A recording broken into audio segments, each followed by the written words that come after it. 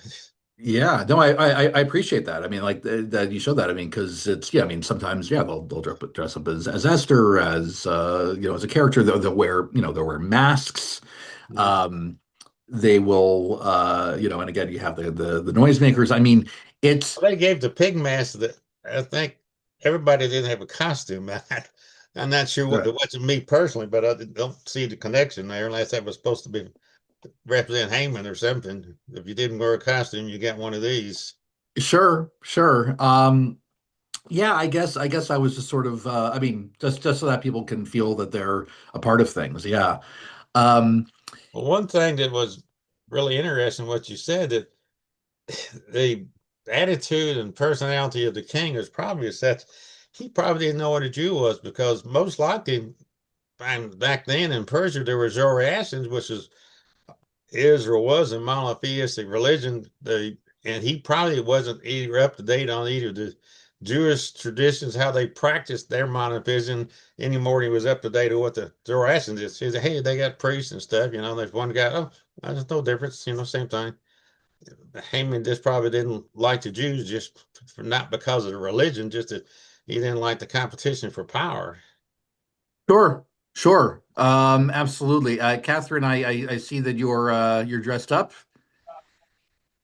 Um, and yeah, okay, okay. Oh, and Marianne comments that when that if you come to our Megillah reading, which I'm going to be, I'm going to make sure to emphasize to people, if you come to our Megillah reading, which I hope you guys will, there's a rack of costumes you can wear. If you didn't come with a costume, you can just, put one on. Laura, yes. Well, back to Hamantaschen. Yeah. At a Hadassah meeting we had some education about Hamantaschen. And if I don't have my notes in front of me, but I believe in Eastern Europe, they used to call them Muntaschen because of the poppy seed filling. Oh, So okay. Okay. my family's Eastern European, but they had it wrong. Just saying. Okay. No Don't like worries. poppy seed. No I had worries. a No worries. Hey, question yeah, about the please. Hamantaschen. Yeah. I heard also that they were called Naaman's ears. Is that a thing or no? Yeah, I've heard that. Yeah. It's I Or mean, I don't Haman's ears. Okay. Haman's ears. Yeah, I've heard that too. Yeah. And It's is there just locally in Knoxville for the people who are local? Is there a place to buy these, or does everyone make them? so for anybody, has anybody seen Hamantaschen at the Kroger or anywhere else? You can order them from Chabad, through Chabad. And there's Yeah. also But no, there's another Otherwise, you'd company have to order them. out of New York, I think. Hang on. Raceman's. Um, I've saved this package for years for just such an occasion. Um, who is this company? Green's Home Style Hamantaschen. They come in a little plastic bag. Mm. And I think the synagogue actually used these one year because we didn't make them. It's Green's. It's www.greensbakery.com. Okay. Um, Thanks for that. Yeah. You didn't save us any for sample? but yeah, it was very good. Well, I'm glad you enjoyed it. Yeah, exactly. No, no, yeah, I mean, and it's fun. And there's a Jewish stand-up comic that I enjoy named Noah Garden Swartz who did this routine where he says, "Wow, what a great way to exact revenge on our enemies by baking a pastry in the shape of the villain's hat and eating the pastry. That'll show them." But but Hamantaschen is, I mean, it's a staple. It's a staple of Purim celebrations. And I would say that like stale Hamantaschen, like if you get one that's been in the store a little bit too long, is really dry and but fresh Hamantaschen, well-made Hamantaschen, it's outstanding. So it's fun. Who were the Jews going out to kill in what was the ninth chapter? I mean, you said people who they didn't like it, been treating bad, but who were they having trouble with then? I mean, I think it was, look, the sense you get is that, the anti-Semitism was, rampant at that point. So, I mean, basically that Jews went after, I mean, I'd have to look it up to give an exact quote, but my sense is that it's, anybody who was giving them trouble, they had license to do as they needed, which How much longer was it before well, not all of them, most of them came back from Babylon. I presume this was before that, right? yeah, I mean, this was sort of like a preemptive strike, if you will, before the celebration of the holiday. No, I mean, how much? I can't say too much, but I used to do work in like a play in the Scottish Rite that was where somebody went back to Babylon and asked the king could he uh, bring the people back to Judaism because back to Israel because they had kind of reestablished the thing, but I never got the exact dates or how that would fit in with Esther and stuff. Yeah, I'd have to look that up. I don't remember that off the top. All right, so okay, so a couple of other customs that are important for Purim, and then a custom that I want to clarify. Um, One custom is that, along with the food, is there is a custom to deliver. In fact, it's considered to be a mitzvah of the holiday of Purim to give gifts of food to your neighbors or to friends or what have you. This is known as mishloach manot. And it actually, there's a reference to it in the, there's actually a reference to it in the story of Esther. Um, so so you have that. You also and so then there's also the idea of matanot le'evyonim, which means gifts to the poor. So along with giving sweets and other fun foods to friends and neighbors, there's the idea that you don't just give it to people you like, you give it to those in greatest need. So I'm going to be encouraging people to either on Purim or thereabouts to make a donation to either Second Harvest of East Tennessee, a food, which I understand is a major food bank, or something called Mazon. Mazon is Mazon, which is a Jewish response to hunger. And it is a organization that gives a lot of food to Jews in need. So to do that is certainly fulfilling in the spirit of Purim. Now, speaking of the spirit of Purim, the idea is that you are supposed to be irreverent, right? There is a custom that people sometimes put on what's called a Purim spiel. They will put on a silly either retelling of the story, they'll perform a parody of something, they'll just be again, the idea is to be irreverent and silly in the spirit of the day. There is it is described in the Talmud that an important thing to do on Purim is to get to the point where you do not know the difference between Haman and Mordechai, which has been understood by most people as to get inebriated, is to drink to the point where you get confused between Haman and Mordechai. I want to clarify, and this is very important, that the idea is that, okay, well, you have to get drunk on Purim. You do not have to get drunk on Purim. If you like to enjoy your favorite alcoholic beverage, enjoy. Responsibly, of course, and safely. But Moses Maimonides actually commented on this and said, and remember, Maimonides, apart from being a one of the greatest Jewish scholars of all time, was also a physician. So he was not going to encourage abuse of alcohol. So he said, how do you fulfill this command to get to the point where you don't know the difference between Haman and Mordechai? Take a nap.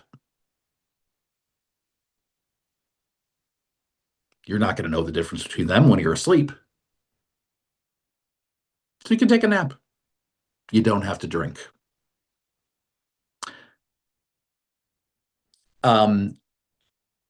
I do think that it is important for and so again, like there are plenty of times where you'll have a Purim party, and there's plenty of alcohol there. Okay, again, as long as you're safe with it, fine. But I don't I don't want anybody to have the impression that that one has to drink because for some people, if there's a concern about alcoholism and, in your past and your present and in your family or anything like that, don't feel that you are bypassing a religious obligation if you abstain from alcohol. It's okay.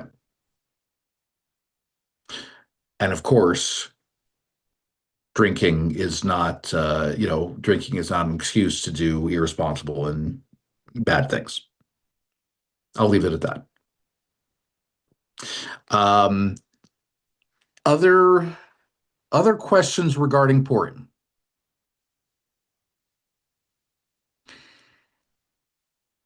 And I think I began it by saying that, it's a comedy, but it's also a cautionary tale. We celebrate it because of our people's narrow escape from destruction. I mean, we barely were able to, thanks to the courage of Esther and the fortitude of Mordecai, the Jews in this story were able to survive. Goodness knows there are many Jewish communities in history who are not that lucky.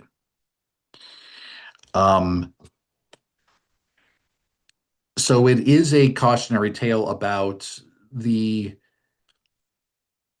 perilousness we sometimes feel as Jews in the greater world. And to note that sometimes in order to keep our people safe and to make the world safe for any marginalized community, we need to show courage. It's not always an easy thing. Esther took a risk by going to the king when she wasn't invited. She knew the risk, but she did it anyway because it was the right thing for her to do. If she had never done it, Haman would have succeeded. At least that's what we understand from the story. So while this holiday is very popular among adults and certainly kids, we can't forget that the story behind it is very much a story of escaping great peril. I will say that the old adage of what is every Jewish holiday? They tried to kill us, they failed, let's eat. It's not every Jewish holiday, but there are three important holidays in which that is the case. Hanukkah is one of them. Purim is one of them. And Passover probably the most prominent of those three. And we will get to Passover next month. Is there a question or two before we go? All right. I want to encourage as many of you as possible, if you're a member of Heska Amuna, to join the congregational meeting, which will start in a minute. I will sign off from this. And once again, there is no class next week. I'm not available to teach it. 2 weeks from today, we will talk about the afterlife and go from there. Thank you so much, everyone, and have a good rest of your weekend. Thank you, Thank you, Rabbi. Rabbi.